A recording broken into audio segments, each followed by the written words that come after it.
انتهت منذ قليل انتخابات نادي الزمالك بفوز حسين لبيب رابع رئيس لنادي الزمالك، وكان رأس نادي الزمالك سنة 2001 كمال درويش، وفي 2005 مستشار مرتضى منصور فاز 4 مرات في 2005 و2014 و2017 و2022، كما سبق للأستاذ ممدوح عباس الفوز أيضا سنة 2009.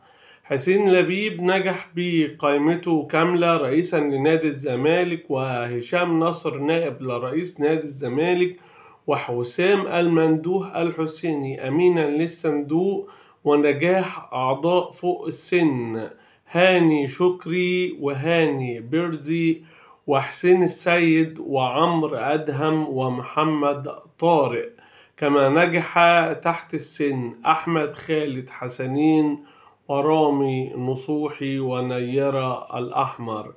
ألف مبروك للكابتن حسين لبيب النجاح، وإن شاء الله نتمنى له التفوق إن شاء الله في تحقيق إنجازات لنادي الزمالك على كل الأصداء الكروية والبطولات، متمنيين لهم التعاون مع المتقدمين للانتخابات التي لم يصبهم النجاح ككابتن فاروق جعفر ورفاقه. وكل سنة وانتم طيبين.